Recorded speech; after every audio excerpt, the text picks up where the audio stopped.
Bentornati a Liberamente, variazioni e scorribande qui su Radio Libertà.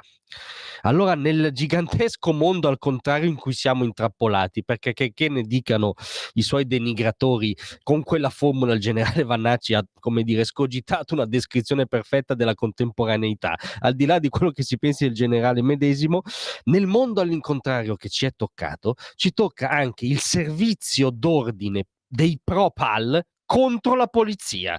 Cioè, attenzione, è meraviglioso, lo hanno annunciato oggi seriamente, partendo da quello che è successo sabato. Sapete che sabato a Milano c'è stata la manifestazione che ormai come prassi ha saldato la galassia pro-PAL, la galassia antagonista, diciamo di estrema sinistra, anarco-insurrezionalista, con delle scene, anche queste ormai ahimè prassi, di violenza urbana. Non solo tafferugli, ma hanno preso di mira vetrine, negozi, lo Starbucks in via Pola, le vetrine delle sedi di Banca Desio e BPM in piazzale Lagosta, dove tra l'altro è apparsa la scritta "Spara a Giorgia", incitazione all'omicidio politico dichiarato, la sede dell'Unicredit dove è comparsa la scritta "Unicredit complice del genocidio". Lì vabbè, entriamo nella psicanalisi prima ancora che nell'antagonismo. Se la sono presa con delle macchine parcheggiate, insomma le solite scene di violenza urbana, per cui, incredibile dictu, le forze dell'ordine sono addirittura intervenute, pazzesco, per tentare di ripristinare una situazione normale, anche nell'interesse dei manifestanti pacifici, uno svolgimento normale della manifestazione, un sabato normale per i milanesi che volevano, come dire, usufruire pacificamente della loro città. Ebbene, attenzione, perché arriva l'annuncio squillante appunto dei Propal che dicono, virgolette, alle prossime manifestazioni scenderemo con un servizio d'ordine per proteggerci dagli attacchi militari della questura, cioè attacchi militari addirittura, siamo nel Cile di Pinochet, diciamo, che ha voluto scientemente alzare lo scontro. Lo dice tal Riccardo Germani, uno degli organizzatori del corteo Propal, oggi impegnato come attivista alla Camera del non lavoro. In effetti credo che sia il posto perfetto per un antagonista, appartenente al mondo propale, ecco, perché il lavoro non credo sia la loro occupazione principale o la loro ossessione principale, ma sui vizi, diciamo, dei figli di papà contestatori aveva già detto tutto Pierpaolo Pasolini. Scendendo molto più in basso, costoro ribadiscono: è stata costruita una trappola per non parlare della manifestazione contro genocidio, riarmo e repressione.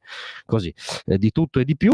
Per questo, e qua arriviamo al punto chiave, non permetteremo più che le forze dell'ordine entrino nei cortei in questo modo.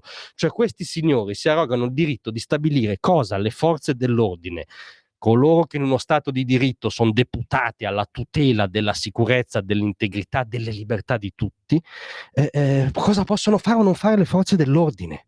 Non permetteremo più che le forze dell'ordine entrino nei cortei in questo modo. Devono stare all'inizio o alla fine. Cioè, è il contrario, gli danno loro una mappa prima dove gli dicono le zone rosse, cioè dove loro non possono, dove i poliziotti non possono entrare e dove invece possono fare una comparsata se proprio insistono. È l'inversione totale, l'inversione totale.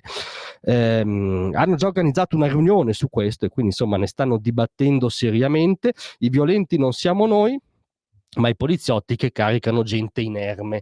Ora, come al solito, nelle scene dei tafferugli noi di gente inerme non ne abbiamo vista. Nella complessità della manifestazione ci sarà sicuramente stata, ma i protagonisti delle violenze erano i soliti antagonisti di estrema sinistra pro-PAL.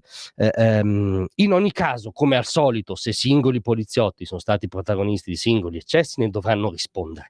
Ma il mondo al contrario, per cui questi estremisti, questi violenti, questi squadristi rossi di piazza si arrogano il diritto di dire cosa le forze dell'ordine possono fare o non fare, dove possono recarsi o no, è la follia. Cioè, o mettiamo un freno ora, o andiamo da questo signor Germani ora e lì, come dire, delle due l'una, o chiamiamo degli infermieri perché è una questione, come dire, di padronanza di sé, oppure lo riportiamo nell'alveo di uno Stato di diritto. Tertium non datur. Grazie a tutti, a domattina.